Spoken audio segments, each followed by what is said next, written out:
ಮಾಜಿ ಸಚಿವ ವಿನಯ್ ಕುಲಕರ್ಣಿಗೆ ಜಾಮೀನು.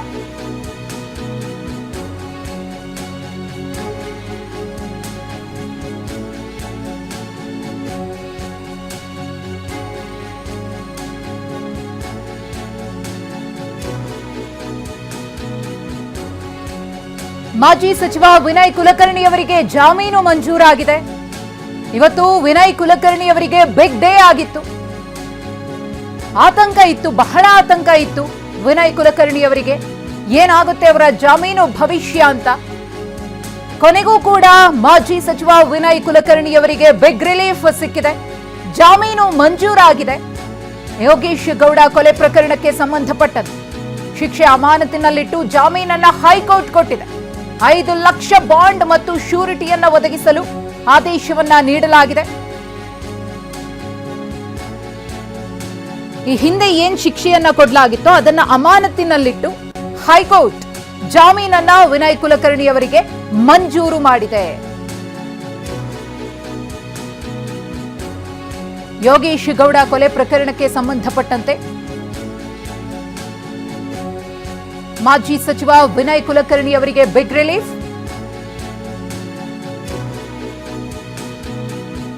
ಯಾವೆಲ್ಲ ಮಾನದಂಡಗಳ ಆಧಾರದ ಮೇರೆಗೆ ವಿನಯ್ ಕುಲಕರ್ಣಿ ಅವರಿಗೆ ಜಾಮೀನು ಮಂಜೂರಾಗಿದೆ ಅನ್ನೋದನ್ನು ಕೂಡ ತಿಳಿಸ್ತೀವಿ. ವಿನಯ್ ಕುಲಕರ್ಣಿ ದೋಷಿ ಎಂದಿದ್ದ ತೀರ್ಪಿಗೂ ಕೂಡ ಇಲ್ಲಿ ತಡೆಯಾಜ್ಞೆಯನ್ನ ಕೊಡಲಾಗಿದೆ. ಪ್ರಮುಖವಾಗಿ ವಿನಯ್ ಕುಲಕರ್ಣಿ ಅವರಿಗೆ ಜಾಮೀನು ಸಿಗೋದಕ್ಕೆ ಏನೆಲ್ಲ ಕಾರಣಗಳು ಇಲ್ಲಿ ಪ್ರಮುಖ ಪಾತ್ರವನ್ನು ವಹಿಸಿದ್ವು, ಯಾವುದರ ಆಧಾರದ ಮೇರೆಗೆ ದೋಷಿ ಅಂತ ತೀರ್ಪನ್ನ ಕೊಡಲಾಗಿತ್ತೋ ಈ ಹಿಂದೆ, ಆ ತೀರ್ಪಿಗೂ ಕೂಡ ತಡೆಯಾಜ್ಞೆಯನ್ನ ಕೊಡಲಾಗಿದೆ. ಸದ್ಯ ಈಗ ಜಾಮೀನು ಸಿಕ್ಕಿರೋದ್ರಿಂದ ಮತ್ತೆ ಅವರ ಶಾಸಕ ಸ್ಥಾನಕ್ಕೆ ಜೀವ ಬಂದಂತಾಗಿದೆ. ವಿನಯ್ ಕುಲಕರ್ಣಿ ಅವರಿಗೆ ಬಿಗ್ ರಿಲೀಫ್ ಇದು. ಒಂದು ಕಡೆ ಅವರು ದೋಷಿ ಅಂತ ಏನ್ ತೀರ್ಪಿತ್ತೋ ಅದಕ್ಕೂ ಕೂಡ ತಡೆಯಾಜ್ಞೆ ಕೊಡಲಾಗಿದೆ. ಮತ್ತೊಂದು ಕಡೆ ಶಿಕ್ಷೆಯ ಪ್ರಮಾಣ ಏನ್ ಪ್ರಕಟ ಆಗಿತ್ತೋ ಅದನ್ನೂ ಕೂಡ ಇಲ್ಲಿ ಪಕ್ಕಕ್ಕಿಡಲಾಗಿದೆ. ಅದನ್ನೂ ಕೂಡ ಇಲ್ಲಿ ಅಮಾನತಿನಲ್ಲಿಟ್ಟು ವಿನಯ್ ಕುಲಕರ್ಣಿ ಅವರಿಗೆ ಜಾಮೀನನ್ನ ಮಂಜೂರು ಮಾಡಲಾಗಿದೆ. ಯೋಗೇಶ್ ಗೌಡರ್ ಕೊಲೆ ಪ್ರಕರಣಕ್ಕೆ ಸಂಬಂಧಪಟ್ಟಂತೆ ವಿನಯ್ ಕುಲಕರ್ಣಿ ಅವರು ದೋಷಿ ಅಂತ ಹೇಳಿ ಅವರಿಗೆ ಶಿಕ್ಷೆ ಪ್ರಮಾಣ ಕೂಡ ಪ್ರಕಟ ಆಗಿತ್ತು. ಜೈಲು ವಾಸವನ್ನು ಅನುಭವಿಸುತ್ತಿದ್ದಾರೆ ವಿನಯ್ ಕುಲಕರ್ಣಿ ಅವರು. ಇವತ್ತು ಕೋರ್ಟ್ನತ್ತ ಎಲ್ಲರ ಚಿತ್ತ ಇತ್ತು. ಯೋಗೇಶ್ ಗೌಡರ್ ಕೊಲೆ ಪ್ರಕರಣಕ್ಕೆ ಸಂಬಂಧಪಟ್ಟಂತೆ ವಿನಯ್ ಕುಲಕರ್ಣಿ ಅವರು ಏನ್ ಜಾಮೀನು ಅರ್ಜಿಯನ್ನ ಸಲ್ಲಿಕೆ ಮಾಡಿದ್ರೋ ಅದಕ್ಕೆ ಪುರಸ್ಕಾರ ಸಿಗುತ್ತಾ ಇಲ್ವಾ ಅಂತ ಹೇಳಿ ಎಲ್ಲರೂ ಕೂಡ ಕಾಯ್ತಾ ಇದ್ರು. ಅಂತೂ ಇಂತೂ ಕಾನೂನು ಹೋರಾಟದಲ್ಲಿ ಒಂದು ಹಂತಕ್ಕೆ ವಿನಯ್ ಕುಲಕರ್ಣಿ ಅವರು ಗೆದ್ದಂತಾಗಿದೆ. ಆ ಮೂಲಕ ಅವರ ಶಾಸಕ ಸ್ಥಾನಕ್ಕೆ ಮತ್ತೆ ಜೀವ ಬಂದಂತಾಗಿದೆ. ಈ ಹಿಂದೆಯೂ ಕೂಡ ಅವರಿಗೆ ಶಿಕ್ಷೆ ಪ್ರಮಾಣ ಪ್ರಕಟವಾದಂತಹ ಸಂದರ್ಭದಲ್ಲಿ ಕಾನೂನಾತ್ಮಕವಾಗಿ ನಾನು ಹೋರಾಟವನ್ನು ಮಾಡ್ತೀನಿ, ನ್ಯಾಯ ಗೆಲ್ಲುತ್ತೆ ಅಂತ ಹೇಳಿದ್ರು. ಆ ಸಂದರ್ಭದಲ್ಲಿ ಅದು ವರ್ಕೌಟ್ ಆಗಿರಲಿಲ್ಲ. ಆದರೆ ಈಗ ಜಾಮೀನು ಸಿಕ್ಕಿರೋದ್ರಿಂದ ವಿನಯ್ ಕುಲಕರ್ಣಿ ಅವರಿಗೆ ಬಿಗ್ ರಿಲೀಫ್. ನಮ್ಮ ಪ್ರತಿನಿಧಿ ರಮೇಶ್ ಮತ್ತಷ್ಟು ಮಾಹಿತಿಯನ್ನ ಕೊಡ್ತಾರೆ. ರಮೇಶ್, ವಿನಯ್ ಕುಲಕರ್ಣಿ ಅವರಿಗೆ ಬಿಗ್ ರಿಲೀಫ್ ಸಿಕ್ಕಂತಾಗಿದೆ, ಜಾಮೀನು ಮಂಜೂರಾಗಿರೋದ್ರಿಂದ ಯಾವೆಲ್ಲ ಗ್ರೌಂಡ್ಸ್ ಮೇಲೆ ಇವತ್ತು ಜಾಮೀನನ್ನ ಕೊಡಲಾಗಿದೆ ಅಂತ? ಮಧುಶ್ರೀ, ಇವತ್ತು ವಿನಯ್ ಕುಲಕರ್ಣಿಗೆ ಬಹಳ ದೊಡ್ಡ ರಿಲೀಫ್ ಅಂತ ಹೇಳ್ಬೋದು. 2 ವಿಚಾರದಲ್ಲಿ ಅವ್ರಿಗೆ ರಿಲೀಫ್ ಸಿಕ್ಕಿದೆ. ಒಂದು, ಅವರಿಗೆ ಏನು ಸಸ್ಪೆನ್ಷನ್ ಆಫ್ ಸೆಂಟೆನ್ಸ್ ಅಂದ್ರೆ ಶಿಕ್ಷೆಯನ್ನ ಅಮಾನತಿನಿಟ್ಟು ಕೋರ್ಟ್ ಈಗ ಜಾಮೀನನ್ನ ಕೊಟ್ಟಿದೆ. ಹೀಗಾಗಿ ಅವರು ಜೈಲಿನಿಂದ ಈಗ ಹೊರಗಡೆ ಬರ್ತಾರೆ. ಎರಡನೇದು ಬಹಳ ಮುಖ್ಯವಾಗಿದ್ದೇನಂತಂದ್ರೆ, ಧಾರವಾಡದಲ್ಲಿ ಉಪಚುನಾವಣೆ ಘೋಷಣೆ ಆಗುವಂತ ಸಾಧ್ಯತೆ ಇತ್ತು. ಯಾಕಂದ್ರೆ ಈಗಾಗಲೇ ಅವರ ಶಾಸಕ ಸ್ಥಾನವನ್ನು ಅನೂರ್ಜಿತಗೊಳಿಸಲಾಗಿತ್ತು. ಯಾಕಂದ್ರೆ 2 ವರ್ಷಕ್ಕಿಂತ ಹೆಚ್ಚು ಶಿಕ್ಷೆ ಆದ್ರೆ ಅವರ ಶಾಸಕ ಸ್ಥಾನ ಅನೂರ್ಜಿತ ಆಗುತ್ತೆ. ಹೀಗಾಗಿ ಇವರಿಗೆ ಜೀವಾವಧಿ ಶಿಕ್ಷೆ ಆಗಿದ್ರಿಂದ ಅವರ ಶಾಸಕ ಸ್ಥಾನ ಅನರ್ಹಗೊಂಡಿದ್ರು. ಈಗ ಈ ಒಂದು ಶಾಸಕ ಸ್ಥಾನಕ್ಕೆ ಮತ್ತೆ ಜೀವ ಬರುತ್ತೆ. ಹೀಗಾಗಿ ಅವರು ಮತ್ತೆ ಸಚಿವರಾಗೋದಕ್ಕೂ ಕೂಡ ಪ್ರಯತ್ನವನ್ನ ಪಡಬಹುದು. ಹೀಗಾಗಿ ವಿನಯ್ ಕುಲಕರ್ಣಿಗೆ ಇವತ್ತಿನ ಒಂದು ಆದೇಶ ಏನಿದೆ ಬಹಳ ದೊಡ್ಡ ರಿಲೀಫ್ ಅಂತ ಹೇಳ್ಬೋದು. ಆದ್ರೆ ಇವತ್ತಿನ ಒಂದು ಹೈಕೋರ್ಟ್ ವಿಭಾಗೀಯ ಪೀಠದ ಆದೇಶ ಏನಿದೆ ಇದು ಕೇವಲ ಮಧ್ಯಂತರ ಆದೇಶ ಅಷ್ಟೇ, ಇದು ಅಂತಿಮ ಆದೇಶ ಅಲ್ಲ. ಅಂದ್ರೆ ಟ್ರಯಲ್ ಕೋರ್ಟ್ ವಿಚಾರಣಾ ನ್ಯಾಯಾಲಯ ಏನ್ ತೀರ್ಪನ್ನ ಕೊಟ್ಟಿತ್ತು, ಜೀವಾವಧಿ ಶಿಕ್ಷೆ ವಿಧಿಸಿತ್ತು, ಅದನ್ನು ಸಂಪೂರ್ಣವಾಗಿ ಹೈಕೋರ್ಟ್ ರದ್ದುಪಡಿಸಿಲ್ಲ. ಬದಲಾಗಿ ಮಧ್ಯಂತರ ಆದೇಶವಾಗಿ ಅವರ ಮೇಲೆ ಏನ್ ಶಿಕ್ಷೆಯನ್ನ ಕೊಟ್ಟಿತ್ತು, ಆದೇಶವನ್ನು ಕೊಟ್ಟಿತ್ತು, ಅದಕ್ಕೆ ಮಧ್ಯಂತರ ತಡೆಯಾಜ್ಞೆಯನ್ನ ಕೊಟ್ಟಿದೆ. ಜೊತೆಗೆ ಅವರಿಗೆ ಜಾಮೀನಿನ ಮೇಲೆ ಹೊರಗಡೆ ಹೋಗೋದಕ್ಕೂ ಕೂಡ ಅವಕಾಶ ಕೊಟ್ಟಿದೆ. ಕೊಟ್ಟಿದೆ. 2 ಲಕ್ಷ ಬಾಂಡು, 5 ಲಕ್ಷ ಬಾಂಡು ಮತ್ತೆ ಪರ್ಸನಲ್ ಶ್ಯೂರಿಟಿ ಮತ್ತೆ ಬೇರೆ ಶ್ಯೂರಿಟಿಗಳ ಒಂದು ನೀಡಬೇಕು ಅಂತೇಳಿ ಸೂಚನೆ ಕೊಟ್ಟು ಒಂದು ಆದೇಶವನ್ನು ಕೊಟ್ಟಿದೆ. ಜೊತೆಗೆ ಈ ಧಾರವಾಡಕ್ಕೆ ಪ್ರವೇಶ ಮಾಡಬಾರ್ದು ಅಂತೇಳಿ ಹಿಂದೇನ ಆದೇಶ ಇತ್ತು, ಅದಕ್ಕೆ ಕೋರ್ಟ್ ಯಾವುದೇ ರೀತಿಯಾದಂತ ಮತ್ತೆ ಆ ಆದೇಶನ ಮುಂದುವರಿಸಿಲ್ಲ. ಹೀಗಾಗಿ ವಿನಯ್ ಕುಲಕರ್ಣಿಗೆ ಇವತ್ತು ಬಹಳ ವಿಚಾರಗಳಲ್ಲಿ ಬಹಳ ದೊಡ್ಡ ರಿಲೀಫ್ ಅಂತ ಹೇಳ್ಬೋದು. ಜೊತೆಗೆ ಅವ್ರೀಗ ಧಾರವಾಡಕ್ಕೆ ಬಹಳ ವರ್ಷಗಳಿಂದ ಅವ್ರು ಭೇಟಿನೇ ಕೊಡಕ್ಕಾಗಿರ್ಲಿಲ್ಲ. ಯಾಕಂದ್ರೆ ಹೈಕೋರ್ಟ್ ಮತ್ತು ಸುಪ್ರೀಂ ಕೋರ್ಟ್ ನ ಕಂಡೀಷನ್ ಇತ್ತು, ಏನಂದ್ರೆ ಅವರು ಯಾವುದೇ ಕಾರಣಕ್ಕೂ ಧಾರವಾಡಕ್ಕೆ ಭೇಟಿ ಕೊಡೋ ಆಗಿಲ್ಲ ಅಂತೇಳಿ. ಆದ್ರೆ ಇವತ್ತು ಹೈಕೋರ್ಟ್ ಆ ರೀತಿಯ ಯಾವುದೇ ರೀತಿಯ ಷರತ್ತುಗಳನ್ನ ವಿಧಿಸಿಲ್ಲ. ಬದಲಾಗಿ ಈಗ ಕೋರ್ಟ್ ಅನುಮತಿ ಇಲ್ಲದೆ ದೇಶ ಬಿಟ್ಟು ತೆರಳುವಂತಿಲ್ಲ ಅನ್ನುವಂತ ಷರತ್ತನ್ನು ವಿಧಿಸಿದೆ. ಹೀಗಾಗಿ ಆ ದೃಷ್ಟಿಯಲ್ಲೂ ಕೂಡ ವಿನಯ್ ಕುಲಕರ್ಣಿ ಪಾಲಿಗೆ ಬಹಳ ದೊಡ್ಡ ರಿಲೀಫ್ ಇವತ್ತು ಸಿಕ್ಕಿದೆ ಅಂತ ಹೇಳ್ಬೋದು.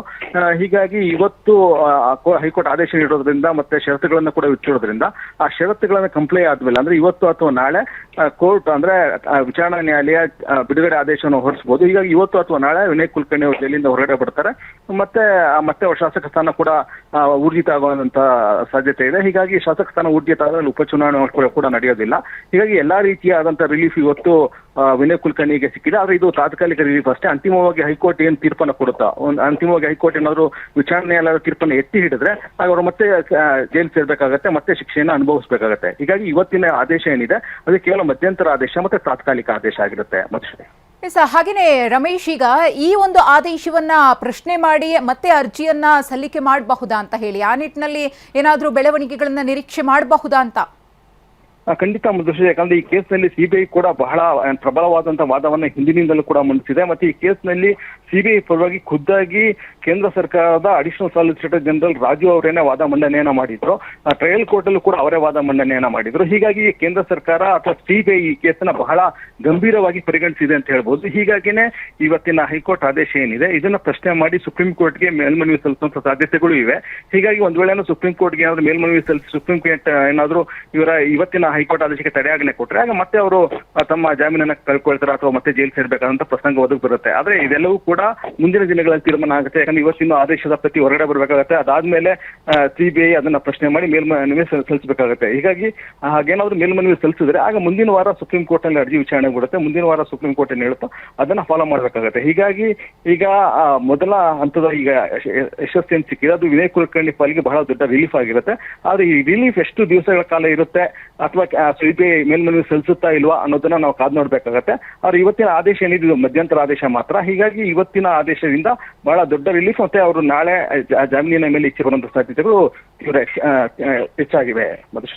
ರಮೇಶ್, ಹಾಗೇನೆ ಈಗ ಕೊಲೆ ಪ್ರಕರಣಕ್ಕೆ ಸಂಬಂಧಪಟ್ಟಂತೆ ದೋಷಿ ಅಂತ ಪರಿಗಣಿಸಲ್ಪಟ್ಟು ಜೀವಾವಧಿ ಶಿಕ್ಷೆಗೆ ಗುರಿಯಾದಂತಹ ವ್ಯಕ್ತಿಗೆ ಈಗ ಕೆಲವೊಂದು ಮಾನದಂಡಗಳ ಆಧಾರದ ಮೇರೆಗೆ ಜಾಮೀನು ಮಂಜೂರಾಗಿದೆ. ಅಂದ್ರೆ ಈಗ ಕೊಲೆ ಪ್ರಕರಣದಲ್ಲಿ ಒಂದಷ್ಟು ಮಂದಿ ಜೀವಾವಧಿಗೆ ಶಿಕ್ಷೆಗೆ ಗುರಿಯಾಗಿ ಅಥವಾ ಆರೋಪಿತರಾಗಿ ಜೈಲು ಪಾಲ ಆಗಿರುವವರು ಕೂಡ ಈ ಒಂದು ಪ್ರಕರಣವನ್ನ ಎಕ್ಸಾಂಪಲ್ ಆಗಿ ತೆಗೆದುಕೊಳ್ಳುವ ಸಾಧ್ಯತೆ ಎಷ್ಟಿದೆ ಅಂತ ಹೈ ಪ್ರೊಫೈಲ್ ನ ಒಂದಷ್ಟು ವ್ಯಕ್ತಿಗಳನ್ನ ನಾವು ಇಲ್ಲಿ ಗಮನಿಸಲೇಬೇಕಾಗುತ್ತೆ. ಅವರಿಗೆ ಇದೊಂದು ವಿನಯ್ ಕುಲಕರ್ಣಿ ಅವರಿಗೆ ಸಿಕ್ಕಿರುವಂತಹ ರಿಲೀಫ್ ಮುಂದೆ ದಾರಿ ಮಾಡಿಕೊಡಬಹುದಾ, ಹೇಗೆ?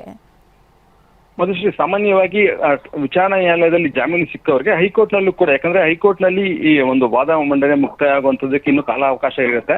ಹೀಗಾಗಿ ಅಲ್ಲಿವರೆಗೂ ಕೂಡ ಜಾಮೀನು ಮೇಲೆ ಬಿಡುವಂತ ಸಾಧ್ಯತೆಗಳು ಹೆಚ್ಚಾಗಿರುತ್ತೆ. ಹಿಂದೆಲ್ಲೂ ಕೂಡ ಆ ರೀತಿ ಜಾಮೀನು ಕೊಟ್ಟಿರುವಂತ ಉದಾಹರಣೆಗಳು ಸಾಕಷ್ಟಿವೆ.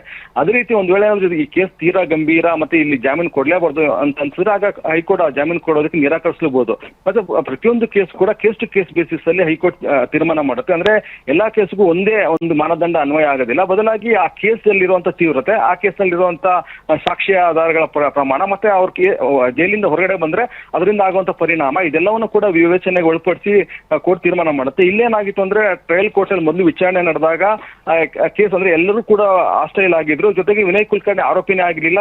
ಲೋಕಲ್ ಪೊಲೀಸ್ ಅಂದ್ರೆ ಕರ್ನಾಟಕ ಪೊಲೀಸ್ ಇನ್ವೆಸ್ಟಿಗೇಷನ್ ಮಾಡಿದಾಗ ಆದ್ರೆ ಯಾವಾಗ ಸಿಬಿಐ ಇನ್ವೆಸ್ಟಿಗೇಷನ್ ಆಯ್ತು ಆಗ ವಿನಯ್ ಕುಲಕರ್ಣಿ ಪಾತ್ರವನ್ನು ಸಿಬಿಐ ಪತ್ತೆ ಹಚ್ಚಿತು. ಜೊತೆಗೆ ಈ ಕೊನೆಯ ಹಿಂದಿನ ಸೂತ್ರಧಾರಿ ವಿನಯ್ ಕುಲಕರ್ಣಿ ಅಂತ ಹೇಳಿ ಸಿಬಿಐ ಚಾರ್ಜ್ ಶೀಟ್ ಅನ್ನ ಕೂಡ ಸಲ್ಲಿಸಿತ್ತು. ಕೊನೆಗೆ ಈ ಕೇಸ್ ಕೂಡ ಸಾಕಷ್ಟು ಸಾಕ್ಷಿಗಳು ಉಲ್ಟಾ ಹೊಡೆದ್ರು ಕೂಡ ಈ ಕೇಸ್ನ ಮೊದಲನೇ ಆರೋಪಿ ಆಗಿದ್ದಂತ ಬಸವರಾಜ ಮುತ್ತಗಿ ಅವರು ಈ ಕೇಸ್ನಲ್ಲಿ ಅಪ್ರೂವರ್ ಆಗಿ ಕನ್ವರ್ಟ್ ಆದ್ರು. ಅಪ್ರೂವರ್ ಆದ್ಮೇಲೆ ಅವ್ರ ಸಾಕ್ಷ್ಯನ ಕೋರ್ಟ್ ಪರಿಗಣಿಸಿ ಇವರಿಗೆ ಜೀವಾವಧಿ ಶಿಕ್ಷೆಯನ್ನ ವಿಧಿಸಿದೆ. ಹೀಗಾಗಿ ಈ ಕೇಸ್ನಲ್ಲಿ ಸಾಕಷ್ಟು ಜನ ಸಾಕ್ಷಿಗಳು ಏನು ಉಲ್ಟಾ ಹೊಡೆದ್ರು ಕೂಡ ಅಂದ್ರೆ ಪ್ರತಿಕೂಲ ಸಾಕ್ಷಿಯಾಗಿ ಪರಿಣಮಿಸಿದ್ರು ಕೂಡ ಕೆಲವು ಸಾಕ್ಷಿಗಳು ಅಂದ್ರೆ A1 ಆರೋಪಿನೇ ಉಲ್ಟಾ ಹೊಡೆದು ಅಥವಾ ಅಪ್ರೂವರ್ ಆಗಿ ಹೇಳಿಕೆಯನ್ನ ಕೊಟ್ಟಿದ್ರಿಂದ ಅದನ್ನ ಕೋರ್ಟ್ ಕೂಡ ಪರಿಗಣಿಸಿ ಇವರಿಗೆ ಶಿಕ್ಷೆಯನ್ನ ಜೀವಾವಧಿ ಶಿಕ್ಷೆಯನ್ನ ವಿಧಿಸಿದೆ. ಖಂಡಿತ ಖಂಡಿತ ಇದೊಂದು ಬಹಳ ದೊಡ್ಡ ಅಪರಾಧ, ಅದರಲ್ಲೇನು ಅನುಮಾನನೇ ಇಲ್ಲ. ಯಾಕಂದ್ರೆ ಕೊಲೆ ಮಾಡುವಂಥದ್ದು ಯಾವುದೇ ಕಾರಣಕ್ಕೂ ಸರಿಯಲ್ಲ. ಜೊತೆಗೆ ಶಾಸಕ ಸ್ಥಾನದಲ್ಲಿ ಇರುವಂತವರು ತಮ್ಮ ಅಧಿಕಾರವನ್ನ ದುರ್ಬಳಕೆ ಮಾಡಿಕೊಂಡು ಅಥವಾ ಈ ರೀತಿ ಭೀತಿ ಹುಟ್ಟಿಸುವಂತ ಕೊಲೆ ಮಾಡೋದು ಖಂಡಿತ ಸರಿಯಲ್ಲ. ಆದ್ರೆ ಇದೆಲ್ಲವೂ ಕೂಡ ಅಂತಿಮವಾಗಿ ಈಗ ಟ್ರಯಲ್ ಕೋರ್ಟ್ ಇವ್ರ ಮೇಲಿನ ದೋಷಿ ಅಂತೇಳಿ ತೀರ್ಮಾನ ಮಾಡಿತ್ತು. ಈಗ ತೀರ್ಪಿಗೆ ಈಗ ಹೈಕೋರ್ಟ್ ಮಧ್ಯಂತರ ತಡೆಯಾಜ್ಞೆಯನ್ನು ಕೊಟ್ಟಿದೆ. ಅಂತಿಮವಾಗಿ ಹೈಕೋರ್ಟ್ ಏನ್ ತೀರ್ಪು ಕೊಡುತ್ತೆ ಅದನ್ನ ಖಂಡಿತ ಸುಪ್ರೀಂ ಕೋರ್ಟ್ ನಲ್ಲಿ ಯಾರಾದ್ರೂ ಪ್ರಶ್ನೆ ಮಾಡ್ತಾರೆ. ಇವ್ರ ಪರ ಆದ್ರೆ ಸಿಬಿಐ ಪ್ರಶ್ನೆ ಮಾಡುತ್ತೆ, ಸಿಬಿಐ ಪರ ಆದ್ರೆ ಇವ್ರು ಪ್ರಶ್ನೆ ಮಾಡ್ತಾರೆ. ಹೀಗಾಗಿ ಅಂತಿಮವಾಗಿ ಸುಪ್ರೀಂ ಕೋರ್ಟ್ ಏನ್ ತೀರ್ಪು ಕೊಡುತ್ತೆ ಅದಕ್ಕೆಲ್ಲರೂ ಕೂಡ ಬದ್ಧವಾಗಿರ್ಬೇಕಾಗತ್ತೆ. ಆಗ ಅವ್ರು ಮತ್ತೆ ಜೈಲ್ಗೆ ಹೋಗ್ಲೇಬೇಕಾಗತ್ತೆ. ಈಗ ಅವ್ರು ಸಿಕ್ಕಿರುವಂತ ರಿಲೀಫ್ ಏನಿದೆ ಇದು ಕೇವಲ ತಾತ್ಕಾಲಿಕವಾದಂತ ರಿಲೀಫ್, ಅಂತಿಮವಾದಂತ ರಿಲೀಫ್ ಅಲ್ಲ. ಅಂತಿಮವಾಗಿ ಸುಪ್ರೀಂ ಕೋರ್ಟ್ ಏನ್ ತೀರ್ಪು ಕೊಡುತ್ತೆ ಅದೇ ಅಂತಿಮ ಆಗುತ್ತೆ. ಆ ಸಂದರ್ಭದಲ್ಲಿ ಅವರು ಜೈಲಿಗೆ ಹೋಗ್ಬೇಕು ಅಂದ್ರೆ ಆಗ ಜೈಲಿಗೆ ಹೋಗ್ಬೇಕಾಗತ್ತೆ. ಒಂದ್ ವೇಳೆ ಯಾವ್ದೋ ಸಾಕ್ಷಿಗಳು ಸರಿ ಇಲ್ಲ ಅಥವಾ ಸಾಕ್ಷ್ಯ ವಿಚಾರಣೆ ಸರಿ ನಡೆದಿಲ್ಲ ಅಂತ ಅನ್ಸಿದ್ರೆ ಆಗ ಖುಲಾಸೆಯನ್ನು ಕೂಡ ಮಾಡಬಹುದು. ಹೀಗಾಗಿ ಅಂತಿಮವಾಗಿ ಸುಪ್ರೀಂ ಕೋರ್ಟ್ ಕೊಡುವಂತ ತೀರ್ಪಿಗೆ ಇವರೆಲ್ಲರೂ ಕೂಡ ಬದ್ಧವಾಗಿರ್ಬೇಕಾಗತ್ತೆ. ಆದ್ರೆ ಇಷ್ಟು ದಿವಸ ಅವರು ಜೈಲಿನಲ್ಲಿ ಇದ್ರು ಅಂದ್ರೆ ಶಿಕ್ಷೆ ವಿಧಿಸಿದ ನಂತರ ಮತ್ತೆ ಶಿಕ್ಷೆ ವಿಚಾರಣೆ ನಡೆಯೋ ಸಂದರ್ಭದಲ್ಲೂ ಕೂಡ ಸಾಕ್ಷಿಗಳಿಗೆ ಬೆದರಿಕೆ ಹಾಕಿದ್ದಾರೆ ಅನ್ನೋ ಕಾರಣಕ್ಕೆ ವಿನಯ್ ಕುಲಕರ್ಣಿ ಸೇರಿದಂತೆ ಕೆಲ ಆರೋಪಿಗಳು ಜೈಲಿನಲ್ಲಿ ಇದ್ರು. ಈಗ ಇವತ್ತಿನ ತೀರ್ಪೇನಿದೆ ಅದು ಈಗ ಸಚಿವ ಸಂಪುಟ ವಿಸ್ತರಣೆ ಸಂದರ್ಭದಲ್ಲಿ ಬಂದಿರೋದ್ರಿಂದ ಇದು ಬಹಳ ದೊಡ್ಡ ರಿಲೀಫ್ ವಿನಯ್ ಕುಲಕರ್ಣಿಗೆ ಅಂತ ಹೇಳ್ಬೋದು. ಆದ್ರೆ ಎಲ್ಲವೂ ಕೂಡ ಸುಪ್ರೀಂ ಕೋರ್ಟ್ ಏನು ಮುಂದಿನ ದಿನಗಳಲ್ಲಿ ಆದೇಶ ಕೊಡುತ್ತೆ ಅದಕ್ಕೆ ಬದ್ಧವಾಗಿರ್ಬೇಕಾಗತ್ತೆ. ಮಧುಶ್ರೀ, ಧನ್ಯವಾದ ರಮೇಶ್ ತಮ್ಮೆಲ್ಲ ಮಾಹಿತಿಗಾಗಿ.